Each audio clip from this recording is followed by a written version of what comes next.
श्रीराम समर्थ. परमपूज्य बेलसरे बाबा लिहितात, श्री समर्थांची भक्ती संकल्पना अनेकांगी आहे.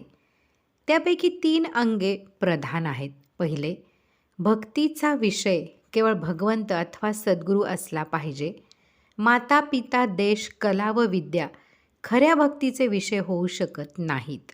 दुसरे, भगवंताचा भाग होऊन जाणे भक्तीचे मर्म आहे.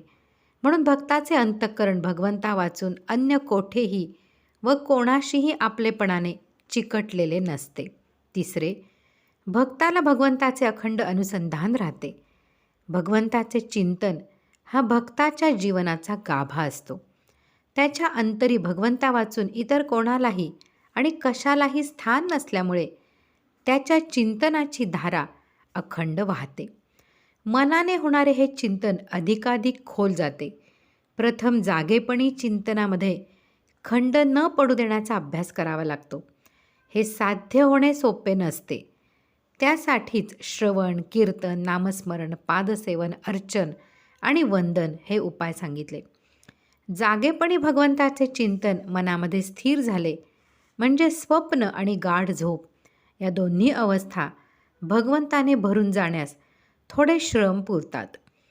भक्तीचा उत्कर्ष होण्यास वंदनाचा अभ्यास उपयुक्त विशेष ठरतो.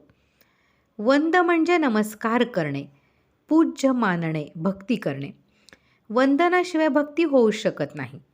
वंदनामध्ये 3 भाव भरता येतात. पहिला, स्थलभाव. आपल्या गुरुदेवांना अथवा इष्टदेवाला साष्टांग नमस्कार घालणे हे वंदन होय. साष्टांग नमस्काराशिवाय वंदन होत नाही. नमस्कार म्हणजे नम अधिक कार. नम या पदामध्ये मी आणि माझे दोन्ही निवृत्त करण्याचा अर्थ आहे. वंदन करताना आपले गुरुदेव किंवा आपली इष्टदेवता आपल्याहून सर्व प्रकारे श्रेष्ठ आहे हा भाव असतो.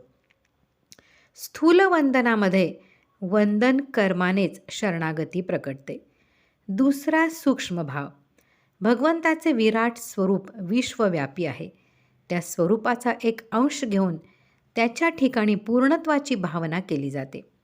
अपूर्णाला पूर्ण, जडाला चेतन आणि शांताला अनंत मानून भक्त आपली वृत्ती भगवदाकार बनवतो. येथे वंदनामध्ये कर्मापेक्षा कर्त्याकडे खरे लक्ष असते. आपले कर्तेपण लंगडे, आपल्या जीवनावर भगवंताची सत्ता आहे, खरा कर्ता तो आहे अशी जिवंत जाणीव भक्ताला वंदनामध्ये असते. मी त्याचा आहे आणि तो सर्व करता आहे, म्हणून जे जे घडते ते त्याच्याच इच्छेने घडते. आपल्याला ते पूर्ण मान्य आहे याची पावती भक्त वंदनाने देतो. तिसरा, विश्वभाव. यामध्ये भगवंताच्या अंतर्यामित्वाला महत्त्व असते. हे जग भगवंताचा विलास आहे, त्याचे वैभव आहे. प्रत्येक शरीरातून तोच डोकावतो. या व्यापक भावनेने भक्त सर्व भूतांना वंदन करतो. तो कोणाशीही हीनबुद्धीने वागत नाही. तो कोणाचे अंतःकरण दुखवित नाही. सर्वांवर अकृत्रिम प्रेम करतो. श्रीमद दासबोध प्रवचन पारिजात, दशक 4, समास 6, वंदन भक्ती. परमपूज्य बेलसरे बाबा. श्रीराम जय राम, जय जय राम, जय जय रघुवीर समर्थ.